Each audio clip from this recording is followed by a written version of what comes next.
La collection, c'est celle du musée. Alors, c'est pas n'importe quel musée, c'est le musée des arts décoratifs à Paris. Ils ont une collection de mode et ça fait 30 ans qu'elle est là.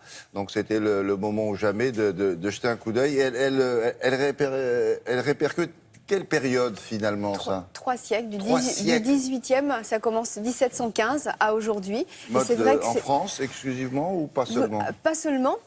Vous avez aussi tous les créateurs étrangers. Et puis aussi, vous savez, il y avait la cour de Russie, la cour d'Angleterre, la cour de France. Et on s'aperçoit finalement qu'au XVIIIe siècle, c'était plutôt les cours qui faisaient la mode. Et qu'aujourd'hui, ça a changé. C'est la rue qui fait la mode. Alors, ce musée a 30 ans.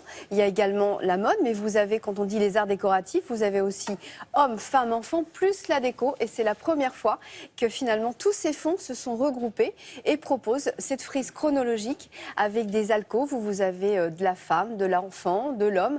Et puis en parallèle, avec ces robes, les impressions, les tissus, les mobiliers qui étaient importants à cette époque. Et puis surtout, vous avez cette grande nef qui est dans le pavillon de Marsan. Ça fait partie du Louvre. Et c'est la première fois finalement qu'une exposition de mode est organisée. Et c'est magique. Regardez.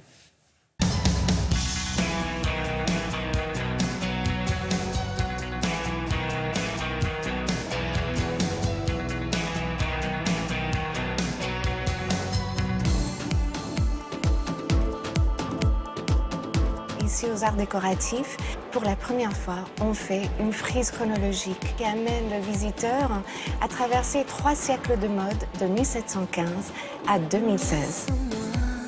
Pour cette exposition, il fallait vraiment montrer les pièces emblématiques, les ensembles icônes de l'histoire de la mode, pour justement permettre aux visiteurs de décrypter cette histoire pas à pas à partir du XVIIIe siècle.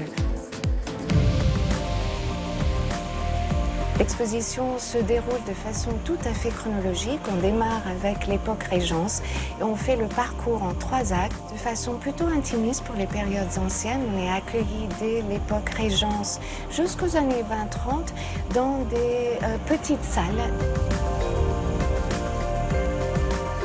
On a également fédéré à travers ce projet toutes les collections des arts décoratifs. C'est pourquoi le visiteur va se retrouver nez à nez avec des chefs-d'œuvre de la collection.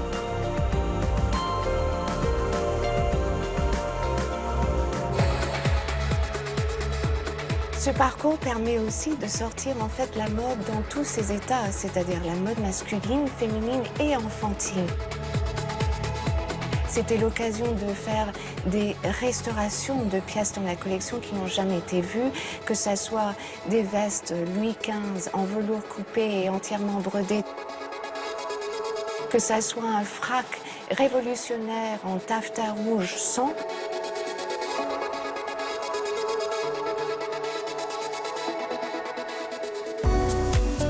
De 1939 jusqu'à nos jours, on se retrouve dans la prestigieuse Grande Nef qui permet justement, à travers cette mise en scène des escaliers si chers aux maisons de couture, on a fait un défilé de presque 70 ans de mode jusqu'en 2016.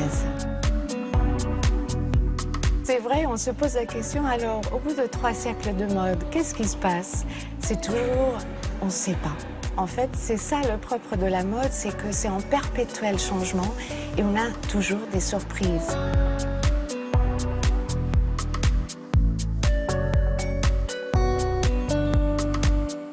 Joli ces volumes-là. C'est joli, hein, cette nef. Oui. Il y a de la place et il y a de la lumière. C'est la première fois qu'il y a une exposition de mode sous cette nef magnifique. Et donc, c'est vrai que la mode est en perpétuelle évolution et que ça revient. On a l'impression, quand on voit Fortuny, par exemple, et Issey Miyake, vous dites, tiens, les plissés, on connaît ça.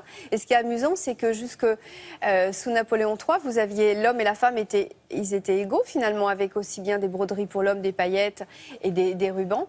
Et sous Napoléon III, ça disparaît. L'homme est en costume sombre et c'est la femme qui est sous la lumière. Et c'est resté comme ça. Et c'est resté comme ça. Oui, on porte très peu de rubans pour l'instant.